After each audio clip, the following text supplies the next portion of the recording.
and welcome back to Happiness by Habit, the show where we explore little things that make a big difference in creating a joyful, meaningful life. I am your host, Vanna Pimentel, and today's episode is a celebration of creativity, courage, and using your voice, even when life hands you some tough cards. Joining me today is the incredible, inspiring Anne-Marie Wells. She's an award-winning queen poet, playwright, and storyteller who navigates life with a chronic illness and somehow does it with passion, brilliance, and heart. And Marie's work has been featured across the stage, journals, classrooms, even children's bookshelves. Her journey spans from bilingual children's literature to main stage storytelling, and she's received numerous honors for her impact in the arts and advocacy. Needed world to heal. Today, we will dive into how Anne-Marie uses the written world to heal, connect, and create, and how you can too. Anne-Marie, welcome to Happiness by Habit. I'm so honored to have you here. Hi, thank you for having me, Silvana. I'm happy to be here. Wonderful. Let's talk about your beginning. Can you share a little bit about how your journey as a poet and playwright began? Was there a moment that sparked your path into storytelling?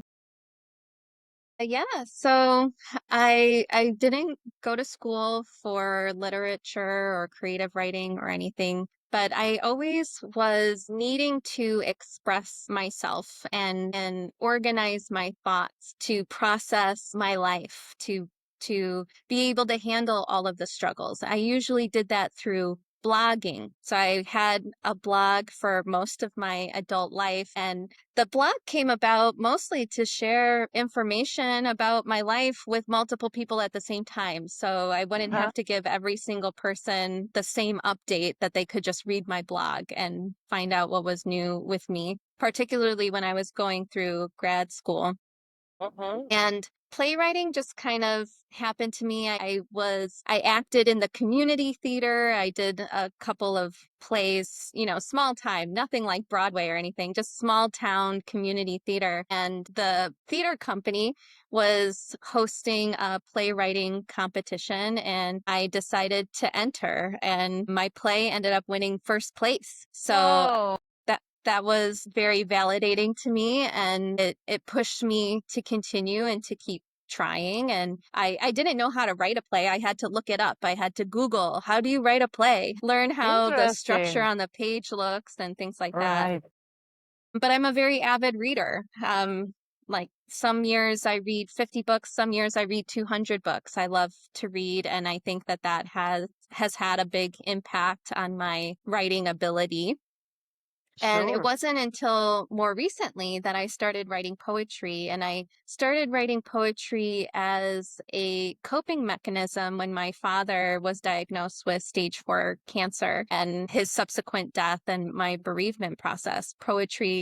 I never wrote poetry before then. I just became compelled to write a poem when he was very sick in the hospital one night. And since then, I think because coping with poetry had helped me so much, and reading other people's poetry about grieving or about struggle helped me through, that also pushed me to keep going, that I was getting this emotional response from it and this emotional embrace from it, that not only did I feel helped by reading others' poetry, but I was receiving messages from others saying that my poetry helped them. And that kept me going with poetry writing as well. So I have seen the most success with my poetry. I have 2 published collections now. My first collection was published by Curious Corvid Publishing.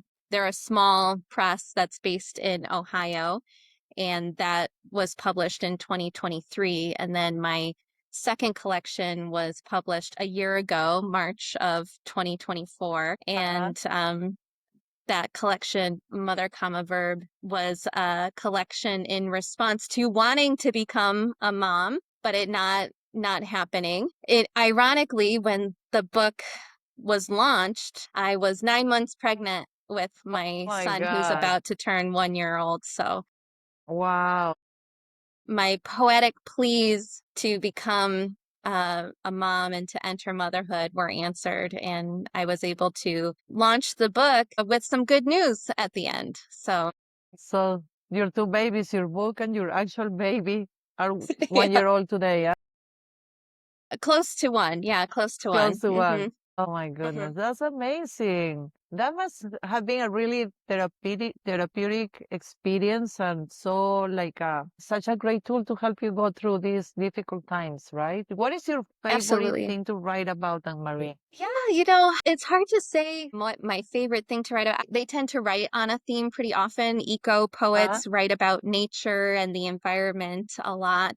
Uh-huh. And I think I tend to be more of a memoirist in general. So a Okay. lot of my poems are reflections of what I'm experiencing or have experienced in my life. So when my father was sick, all of my poems had to do with him. Didn't Right. necessarily love it as my subject, as my favorite subject, but it just is what came out of me. And I think most recently, I've been writing a lot about my son, about the transition into motherhood and all of its joys and sorrows and struggles and triumphs and Uh-huh. that kind of thing. But really whatever I'm experiencing in my life is what needs to come out onto the page. I love when a poem that I write is really a story, that it's a full story about an event in my life or one moment in time. So I think if I had to say what my favorite thing to write about is I think those little moments that you don't want to forget, those everyday minutia. It doesn't seem important, but then when you remember it, you just say, "Oh, I remember those days, and that was so sweet." And I'm glad that I remembered this moment of my son learning how to use a straw or, something a little bit minimal like that. But, the tiny moments that end up being bigger when you look back on them. What a best way to make that moment more memorable than writing about it. So that's awesome. People say that to leave a lasting legacy, you need to do three things in your lifetime: plant a tree, raise a child, and write a book. You've done two of the three. Yeah, So I need a to lot of plant a tree. oh, that's the easiest part, I guess. You've done the most difficult ones already. And that is something, writing a book is something that a lot of people has kind of in their wishes, like something they wanna do. It's a very common desire of many people. Mhm. What kind of recommendations would you give to a person that is thinking about writing a book, but would like some advice on how to get it started? Yeah, I think that's a great question because I'm nobody. I'm not special. Like I said, I didn't go to Let school me for stop you writing. there. You are special and you are somebody very special. But Well, okay, go what I'm ahead. saying is I'm no different from anybody else. So it's not like I Right. have this innate talent in me that makes me a writer. I don't think that that's true. I think that I just have trained on my own and practiced and that's what has gotten me to where I am. So anybody can start. You could be 70 years old and you can start today if you've never written before. And my recommendations are to start reading about writing. There are lots of books out there that are guides to learn how to write. They're all good and you can start there. That's where I started. I also took community college classes in creative writing. So I didn't have a lot Interesting. of money and I didn't have I didn't have resources. And so I needed to learn what are these resources. I know that somebody has them and I need them. So I started taking community college classes just online and part-time casually to start learning. And the other part that is very important. So those two things are more or less you do it on your own. Like you read about writing and you learn about writing in courses and things. But has really helped me is having a community of writers. I found community of writers in local nonprofits. So I had a literary group where my partner and I used to live in Wyoming that I would take all of their workshops, and they had also monthly writing groups where we would gather and share our work with each other and get feedback and things like that. now I have more online communities. I have a group of my poetry friends. We meet every single Sunday and we talk about what we're working on. And sometimes we give feedback on work,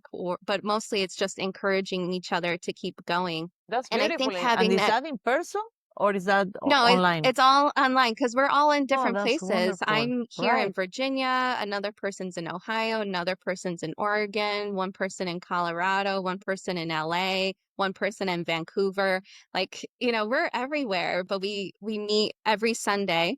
And I think the community aspect is where a lot of people miss out, that they think, oh, writing is a solo activity. Okay, but you still need to have encouragement. You still need to have a sounding board for your ideas. When you're feeling discouraged, it's very helpful to hear other people's stories about how they also felt discouraged. Oh, something very personal to them also got rejected, and this is how they kept going, or this is how they dealt with it. And having that support will keep you going because so many people want to write a book, they get overwhelmed and then they quit, or they finish their book and they try to find a publisher for it. They don't find it right away. Then they get discouraged and then they quit. So I think a lot of people, the obstacle is not just writing the book, it's seeing it through all the way.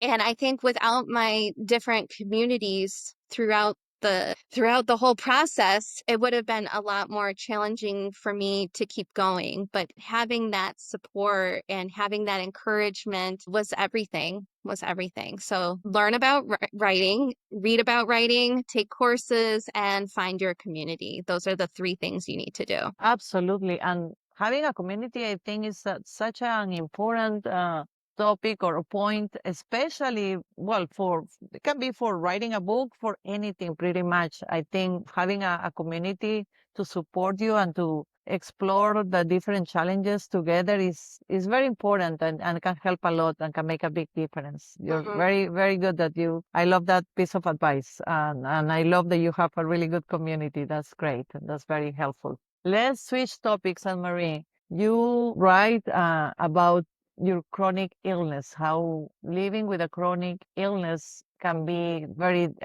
challenging while creating such a rich, meaningful work. What role has writing played in your healing or daily resilience? Yes, thank you. I mean, that's such a powerful question too. I think so. Let's see. It's 2025 now. So 8 years ago, my gosh, I was diagnosed with interstitial cystitis. It's a degeneration of the bladder lining and it causes a lot of pain and discomfort. Before I was diagnosed, I was just suffering a lot without having any answers. And um, for those who don't know, it takes a lot to be diagnosed with this condition. It's more or less a diagnosis of elimination. So it's not cancer. It's not this.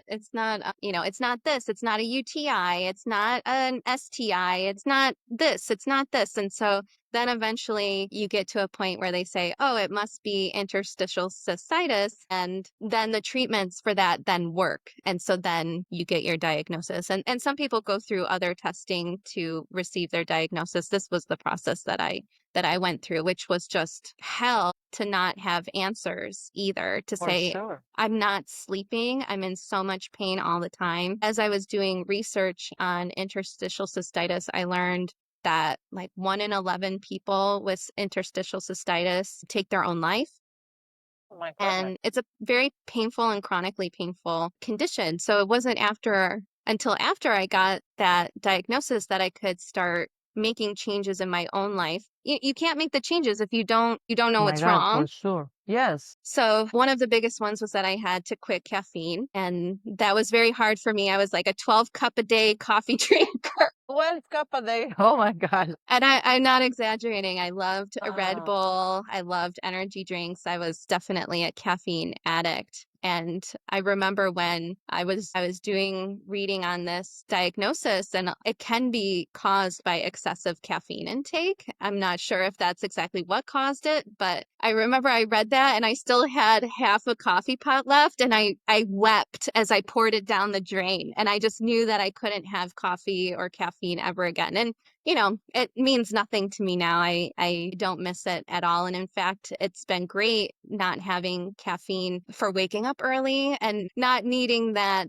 jolt in the morning. So I'm not sad that I had to quit caffeine anymore because it's been so long that I've lived without it. But if I do ever have caffeine by accident, I have inflammation and I have resurgence of my pain, and it's very uncomfortable. So there's no temptation to Right. I ever can have it. imagine. But for a long time, I had to avoid lots of foods. So I had to bring down my inflammation markers. And that height of pain and suffering, essentially, I wrote a lot about it. I journaled about it. I did my own kind of personal narrative. It was one of the ways that I coped with it. I also wrote articles about it because people had never heard of it, and people still have never heard Mm, of it. But yeah. as a result of my writing those articles, I've helped a lot of people. People have reached out to me to say, I have this, and it means so much to me to read your words. You wrote exactly what it feels like. I can share your article with others to read,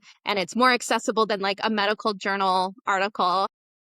Yeah, for sure. I've had other friends reach out to me saying, "Oh, my friend just got diagnosed with interstitial cystitis. Will you reach out to her and tell her what has helped you?" That kind of thing. And just knowing that I'm helping other people by being very open about my condition encourages me to stay open and to be vulnerable. I mean, uh it's not sexy or cool to talk about your bladder that doesn't work, but it's a real condition that affects a lot of people. Yeah, so I think that writing has certainly helped with coping, and I'm doing a lot better now. So I barely have symptoms anymore, and I had a prescription that I was taking for a long time, and I don't even have that prescription anymore either. My flare-ups are very uncommon and rare now. It's much more managed. I know that that's not the case for a lot of people, so I want to send my apologies to anybody who's listening right now with interstitial cystitis and suffering. I don't want to make anybody feel like they're doing something wrong if they're still having flare-ups and I'm not. I mean, everybody's body is different and everybody's case is going to be different. This is just my Your experience now. experience. Well, first of all, kudos to you and Marie because a lot of people experience really difficult times or illnesses, and then what they do with that experience is very different, and that can definitely mark your future because what you did is you started looking for solutions, which is Uh-huh. definitely very, very important. And it has been, I'm sure it was super difficult and exhausting and heartbreaking at times and overwhelming, but you did it and you found the root cause of this. Therefore, you were able to treat it properly. And I love that you are being such a good gift for the community of people that suffers from this or other diseases that can definitely relate to you and something positive with that. I mean, overcome such a difficult time on their life. So kudos to you, Yeah, Anne and Marie. That's great. if I had to find a silver lining to it, which it's hard to find a silver lining to living with a chronic illness, but one of the things that it brought me was a deeper level of empathy for people who suffer with chronic pain. Even if it's not interstitial cystitis, people who have herniated discs in their Yeah. spine, or people who struggle with chronic migraines, whatever it is, or even foot pain, people who struggle walking because they struggle with chronic foot pain. I just have much more deeper empathy for them because I know what it feels like to just be in pain all day, that you can't sleep because you're in pain. It's hard to interact and be friendly with others because you're in so much discomfort and pain and you haven't slept maybe, and that you're frustrated because you're not getting relief ever. I didn't have relief for so long. So having that deeper empathy, whenever I learn anybody is struggling with chronic pain, I give them a pass. It's like, well, For even if they're sure. rude to me, whatever it is, I give them Yeah, a pass because I know what that feels like. absolutely. So I love that what you just say because a lot of times people perhaps act uh, in a way that we don't appreciate it, and is I always believe in that what you just say, giving them like a pass or giving the benefit of the doubt that maybe they had a rough day, maybe well they could be suffering from a chronic pain or things that is making them have a difficult time. So Mhm. what would you recommend for people that are suffering from a chronic disease? What could you talk about? What would you say about a recommended path for them, or what could you recommend them do to relieve that Yeah, pain? so again, find community. So That's key, right? I felt very frustrated trying to share my experience with my friends, and mostly because they were very well-meaning, but I would get messages like, "Have you tried meditation? Have you tried essential oils?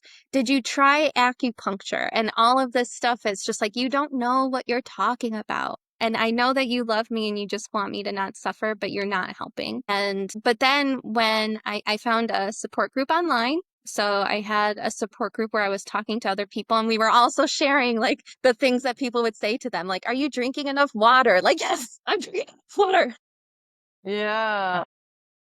And just commiserating with them. And then I also had a in-person support group that I attended for just people who were living with any kind of chronic condition. So it wasn't interstitial cystitis specific. And that was also very helpful to interact with other people. And one of the mantras from that group was, "I don't like it. I don't want it, but I will cope with it." And that has been a mantra even outside of living with this condition, is just for things that you don't have control over, like my father's illness. Like, I don't like it, I don't want it, but I will cope with it. So I think having those support groups definitely helped me more than just my friends and family who didn't know what it was like to struggle with my specific condition or with a chronic condition at all. And I was in my mid 20s when I started suffering with it. And it wasn't until I was in my early 30s that I finally got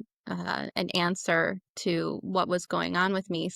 That's still a young age, to be struggling like this. So all of my friends, they're young and vibrant. They don't have anything wrong with them. They don't have any kind of chronic condition. And so they can sympathize, but they can't empathize, and they really don't understand what it's like. So having these outside groups, even just with strangers, they're strangers, but they know what it's like to struggle in this way. And it was a reprieve for me to talk to people who knew what it was like and to just commiserate with them. It definitely helped. And also to brainstorm and different options that actually worked for people and weren't just, throwing spaghetti at the wall and seeing what sticks or what Mm-hmm. stuck.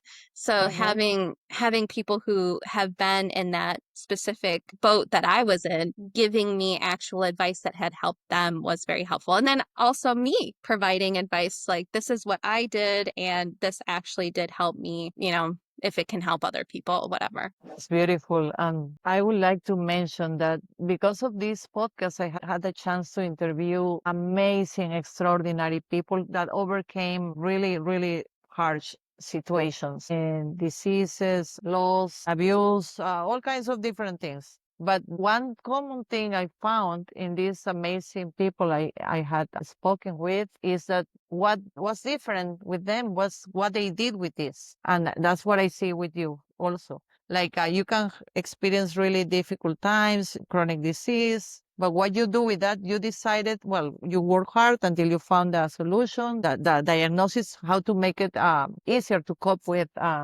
this, and then also you gave back, advising others who are suffering from the same situation. So that's beautiful and remarkable, and I think I praise you for that. That definitely makes a difference. You're changing so many people's lives by helping them going through this situation and coping with what they are suffering. So that really makes a difference. I just wanted to mention that, Anne Thank Marie. you. Thank you. Yes. Also, I wanted to say earlier in the conversation, you mentioned about how you can experience joy and savoring every second of your experience now with your kid. And you know, the topic or the title of this podcast is Happiness by Habit.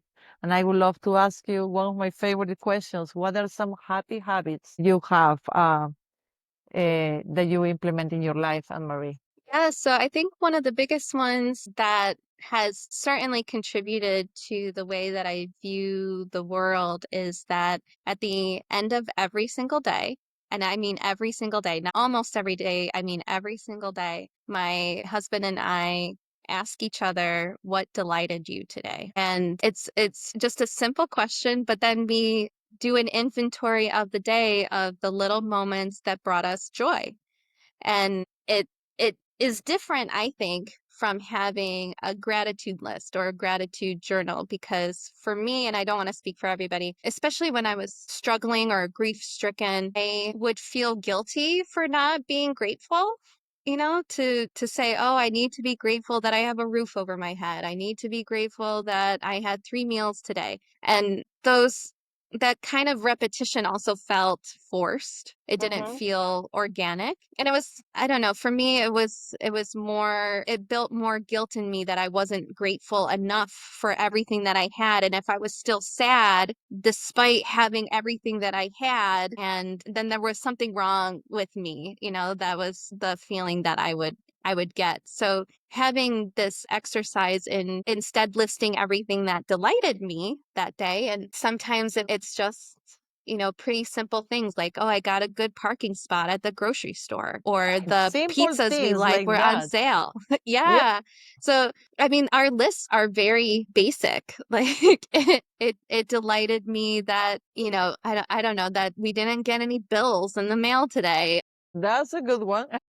Yeah. So, or, it can be something as simple as, as I was driving, there was no crazy drivers today as I was driving home, or, and also cute things that my son does. He's almost 1 year old, and he's very cuddly and affectionate, and he's working on learning new words. And so just him like crawling up to my legs and going, Mama, like that delighted me.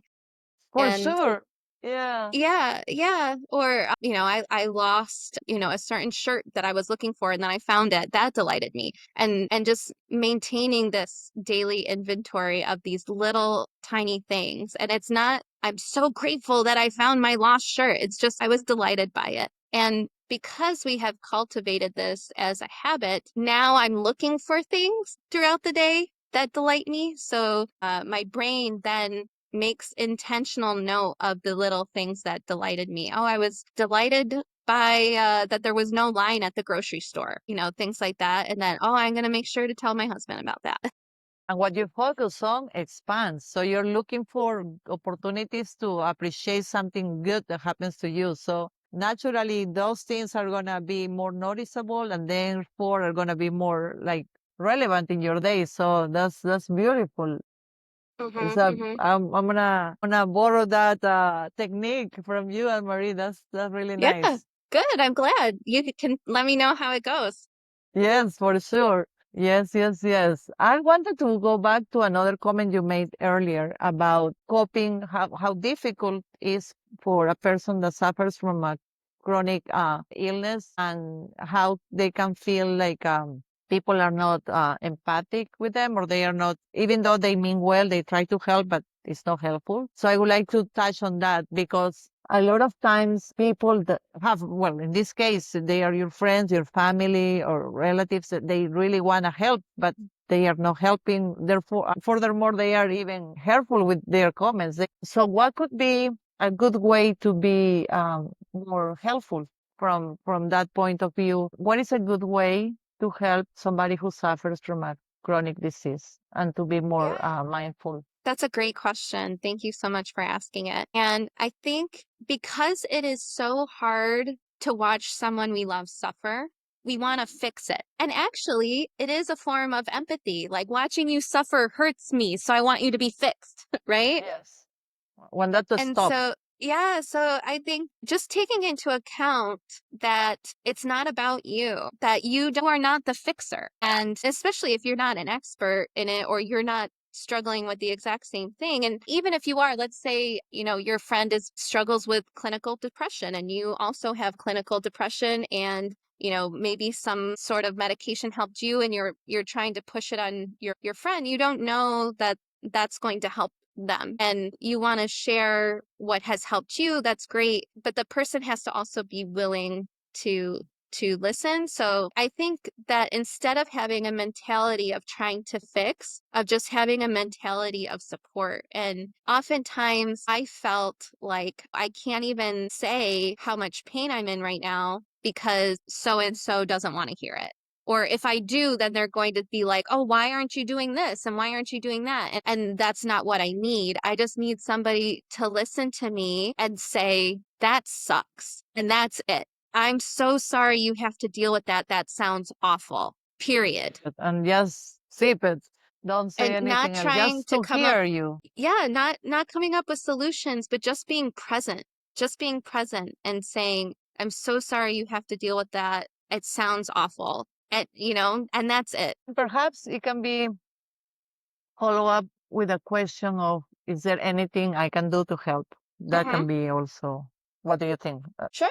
Yeah. Without being invasive, because whatever that person might need is definitely very different to what that person thinks that the other person needs. Yeah, and maybe the answer to that question, is there anything I can do, will just be like, you can listen to me That's and right. that's it. Or just be here for Yes. me as I complain. Listen to me complain about this 77 times in a row in the same day. That's what you can do. Right. That's good. That's very good. I really appreciate that. That's very important. And it can help a lot of people that really want to help, but just to be more helpful, just to help Hmm. them be more helpful. Alrighty. Interesting. One thing I would love to know, Marie, you have gone through a lot of things and you've been persistent and you've been doing a lot of really amazing, accomplishing amazing stuff. And I would like to know, what is your motivation? What is your why, your reason? Thank you. Yeah. So I think that every project has its own deeper why, and that pushes me to complete it. And for my projects that don't have this bigger why, I find that my motivation flounders and I don't usually see it to fruition. So with my first poetry collection, Survived By, that was a memoir in verse that chronicled my experience caring for my dad at the end of his life and then my subsequent grief process. My deeper why for that book was not only to honor my father and his legacy and in a way keep him alive in my life. It was also a way for me to provide support to other people who were grieving. When I was struggling, I I was just looking for any kind of solace. And I did read other books. I read certain poems and they were helpful, but I didn't find a full book that really touched me the way that I needed to be embraced. And so I Mm-hmm. ended up writing that book myself. And writing that book was helpful for my own healing.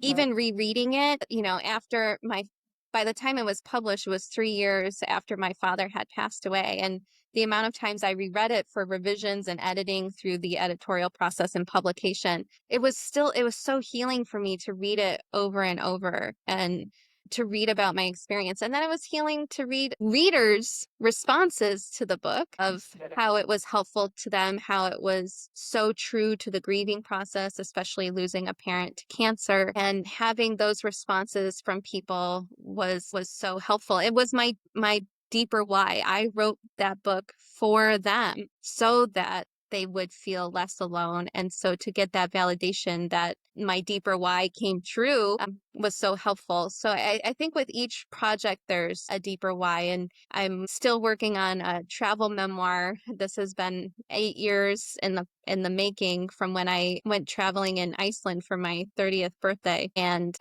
my deeper why that keeps me going, even going on 9 years of trying to get this book published and not getting over the finish line, is because I need to say thank you to the Icelandic people and all of their warmth and generosity that they showed me. I don't feel like I can just have had the trip that I had and then forget about it. So this deeper why keeps me going with that project, that I can't let it go. And so I think, yeah, I don't have kind of like a general motivation. It's more of very specific to each project that I'm working on. Yes, that's true. Very nice. And Marie, what are you working on? What can we expect from you in the next few months? Yeah, well, a lot. So, like I said, I have this travel memoir that I'm always working on and sending it out to literary agents, revising. The most recent event, I had a mentorship last summer um, that helped me a lot in developing the manuscript. And so now I have this even more polished manuscript to send out. So I'm still sending it out. I'm also working on a kids activity and coloring book. Oh, that's So nice. I was hired by an international nonprofit called Ethical Seafood Research, and they work with aquatic farms to have more ethical farming practices for animals. And so they hired me to write and creatively direct the content for a kids' activity book that has to do with aquatic environments and animals and learning about them in the ocean, ponds and lakes and streams and rivers, and have it be, including crosswords and connect the dots and, those kinds of things. And I found an illustrator. He's from Spain, but he lives in Japan, and he has been taking my ideas. So each page I had like what should be on the page, and he's been bringing them to life. And so every time he sends me a new illustration, I put it into the layout design that I created. So I think probably by summer, that activity book, it's called Underwater Explorers and Rescuers. And Mm, so that'll be coming to shelves near you. And I very would love to nice. do more of that. It was so much fun to work on this project, or it continues to be fun to work on this project. So I would love to do more of that if possible. And then I have another poetry collection that I've been sending out to contests and to publishers for potential pickup. It's a reflection of motherhood. I call it Home Address, and it's a reflection of what makes a home versus just an address. And it has little vignettes of different places that I have called home and that were just an address as well. And so I've been sending that out. So hopefully that finds a home too, and just kind of add to my bibliography in this way. And That's I beautiful. constantly have new ideas. Some of them, don't make it across the finish line, and then some of them do. So, yeah. Nice. If you could leave us with one final thought about today's conversation, what would that be? Yeah, I think that the overall theme of our conversation is community, that you don't Mhm. need to do anything alone. Whether you're starting out a new hobby, if you are struggling in some way, there is a community out there, and you don't have to do it alone. You don't have to learn alone. You don't have to suffer alone, and you don't have to celebrate alone. There are also people out there who want to celebrate with you and to bolster you and to hold you up as well. So if you haven't already found your community, or if your community isn't providing you what you need, I just encourage everybody to go out and find it. And you can start on Facebook. There are Facebook groups for everything, everything. That's where I found my support group for interstitial cystitis. And then it dominoed from there. And to check local nonprofit groups, if there are communities that do virtual, and you can join in on a virtual group, it's so important. It can provide support in many different different ways and avenues. Absolutely. I agree with that topic that building a community or being part of a community can be a game changer. So definitely encourage everybody to join a community to give you support and for you to support as well. That will be amazing. So thank you again, Anne-Marie, for this beautiful, soulful conversation. Your journey is a reminder that the storytelling isn't just art, it's advocacy, healing, and a powerful act of resilience. So to everyone tuning in, if you would like to explore more about Anne-Marie's work, be sure to check out her poetry, plays, and children's book. And keep an eye out for her powerful pieces in journals and on the stage. Follow her journey, storytelling, and don't forget to share this episode with someone who needs a little inspiration today. This has been Happiness by Habit, where we build joy, one habit, one story, one breath at a time. I'm Silvana Pimentel, and thank you so much for listening. I will catch you on the next episode. Bye-bye.